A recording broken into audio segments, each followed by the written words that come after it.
નમસ્કાર. કબજિયાત એટલે કે કોન્સ્ટિપેશન આજકાલ મોટા ભાગના લોકોની આ પ્રોબ્લેમ થઈ ગઈ છે. તમારી કબજિયાત કેટલી પણ જૂની કેમ ન હોય, આ વિડીયોના માધ્યમથી તમે તમારી કબજિયાત કોન્સ્ટિપેશનની સમસ્યાને દૂર કરી શકો છો. આજના આ વિડીયોની અંદર હું તમારી સાથે શેર કરીશ 7 આયુર્વેદિક ઉપાય. જે ઉપાય તમને સૂટ કરે એ ઉપાય કરીને તમે તમારી કબજિયાતને દૂર કરી શકો છો. કોન્સ્ટિપેશનને દૂર કરવા માટેનો આ જે વિડીયો છે એ તમારે પૂરો જોવાનો છે, કારણ કે આની અંદર જે મેં ઉપાય બતાવ્યા છે એની અંદર સાવધાનીઓ કઈ કઈ રાખવાની છે એ પણ મેં બતાવી છે. જો તમે વિડીયોને અધૂરો જોશો તો તમને સાવધાનીઓ કઈ રાખવી છે એ ખબર નહીં પડે અને તમને ફાયદો થવાના જગ્યાએ ગેરફાયદાઓ થઈ શકે છે. તો બની શકે તો મારી રિક્વેસ્ટ છે કે આ વિડીયોને તમે પૂરેપૂરો જુઓ. પહેલો પ્રયોગ, આની અંદર તમારે એક લોટ બનાવવાનો છે. સૌથી પહેલા તમારે લેવાનું છે ઘઉં, જવ અને ચણાની દાળ.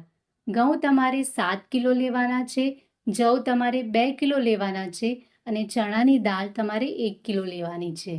આ લોટને તમારે દળાવી લેવાનું છે, પણ તમારે દળાવતી વખતે એક વાતનું ખાસ ધ્યાન રાખો કે આ લોટને એકદમ ઝીણો નથી કરવાનો, થોડો જાડો રાખવાનો છે.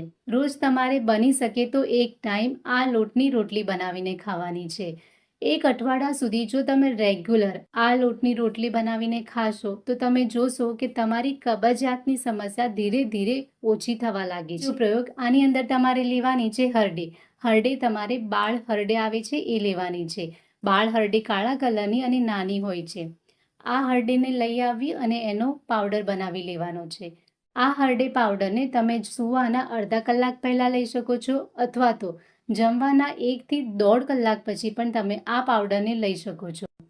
તમારે સૂવાના અડધા કલાક પહેલાં અડધી ચમચી હરડે પાવડરને 1 કપ હૂંફાળા પાણીની અંદર નાખીને લઈ લેવાનું છે, અથવા તો જમવાના 1 થી 1.5 કલાક બાદ તમારે આ રીતે હરડે પાવડરને લઈ લેવાનું છે. 10 થી 15 દિવસ સુધી તમે આ હરડે પાવડરને લઈ શકો છો. 10 થી 15 દિવસ પછી તમારે અઠવાડિયાનો ગેપ કરવો અને પછી જરૂર જણાય તો તમારે આ હરડે પાવડરને ચાલુ રાખવો. લેતી સમયે તમારે અમુક વસ્તુનું ધ્યાન રાખવું, સાવધાની રાખવી ખૂબ જ જરૂરી છે. હરડેનો જે નેચર છે તે વૃક્ષ છે, તે તમારા શરીરમાં વૃક્ષતાને વધારી શકે છે. એટલે જેની વાયુ પ્રકૃતિ છે, જેમના શરીરની અંદર ડ્રાયનેસ વધારે રહેતી હોય, વૃક્ષતા વધારે રહેતી હોય, તો એવી વ્યક્તિએ હરડેને નથી લેવાની. અને બીજું કે જ્યારે પણ તમે આ હરડેનો પ્રયોગ કરો એટલા દિવસ તમારે પોતાના ડાયટની અંદર ઘીનું પ્રમાણ વધારે રાખવાનું છે, કારણ કે હરડેનો સ્વભાવ વૃક્ષ છે એટલે શરીરની અંદર વૃક્ષતા વધી જાય છે. જો તમે ઘીનો ઉપયોગ વધારે કરશો તો એ બેલેન્સ રહેશે, એટલે તમને નુકસાન નહીં કરે. ત્રીજો ઉપાય છે ત્રિફલા પાવડર. ત્રિફળા આયુર્વેદની અંદર સૌથી બેસ્ટ ઔષધિ છે. જો તમે કોન્સ્ટિપેશનને દૂર કરવા માટે ત્રિફલાનો ઉપયોગ કરવા માંગો છો તો તમારે બની શકે તો ઘરે જ ત્રિફલા બનાવવું જોઈએ. આ માટે તમારે આંબળા, બહેડા અને હરડે ત્રણેયની માત્રા સરખી લેવાની છે. એને તડકામાં સૂકવીને અધકચરું વાટીને મિક્સરમાં ગ્રાઇન્ડ કરી લેવાનું છે. આ પાવડરને એક એરટાઇટ ડબ્બામાં ભરીને મૂકી દેવો. આ પાવડરને 6 મહિના સુધી તમે યુઝ કરી શકો છો. 6 મહિના પછી ત્રિફલા પાવડરને યુઝ ન કરવો, કારણ કે 6 મહિના પછી એની અંદરના જે ઔષધીય ગુણો હોય છે એ જતા રહે છે. ત્રિફલાને તમારે દિવસમાં 2 વાર લેવાનું છે. સવારે તમારે નયના કોઠે આ ત્રિફલાને લેવાનું છે. 1 કપ હૂંફાળું પાણી લેવું, એની અંદર 1 ચમચી ત્રિફલા પાવડર નાખી બરાબર મિક્સ કરીને આ પાણીને પી લેવું.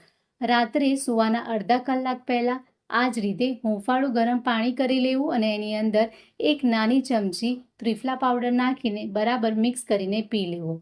હવે ત્રિફલાની જે ક્વોન્ટિટી છે તે તમે વધારે ઓછી કરી શકો છો. તમારા શરીરને જે પણ સૂટ કરે એ પ્રમાણે તમારે તમારી માત્રા સેટ કરવાની છે. પહેલાં તમારે 1 ચમચીથી શરૂઆત કરવી અને પછી જો તમને એવું લાગે કે 1 ચમચીથી તમારી કબજિયાત દૂર નથી થતી તો તમારે 1.5 ચમચી લેવી અને 2 ચમચી સુધી તમે ત્રિફલા પાવડરને લઈ શકો છો. આ ત્રિફલાને તમે 15 થી 20 દિવસ સુધી લઈ શકો છો.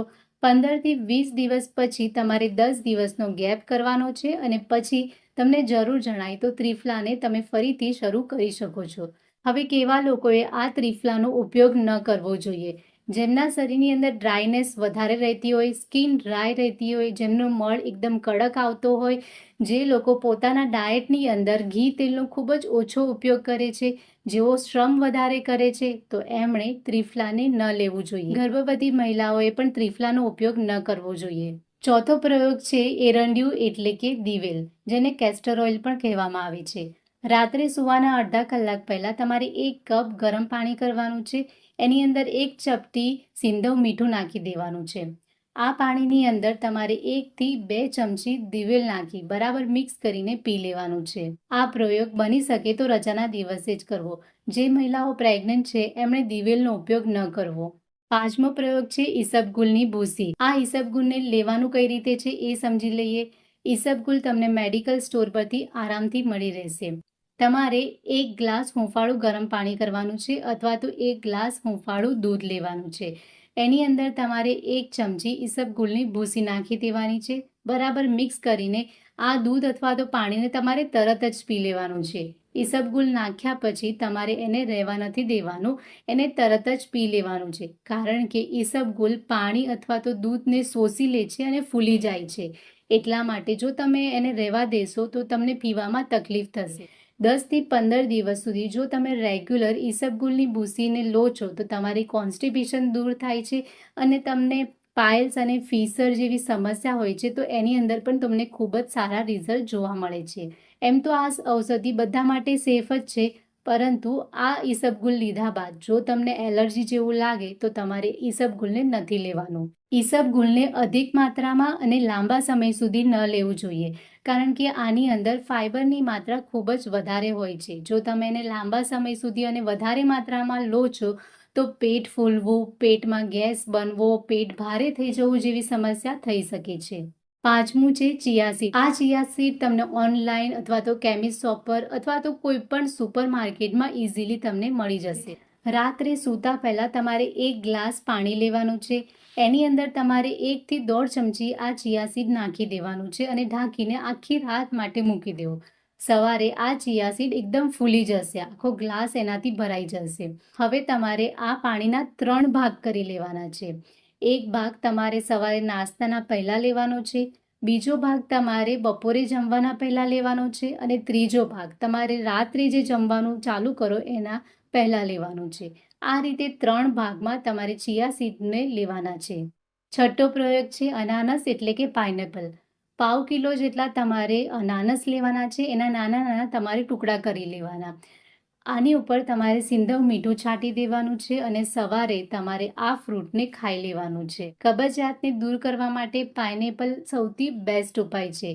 1 અઠવાડિયા સુધી જો તમે સવારે પાઇનેપલને આ રીતે ખાઓ છો તો તમારા જે આંતરડા છે તે એકદમ કાચ જેવા ચોખ્ખા બની જશે.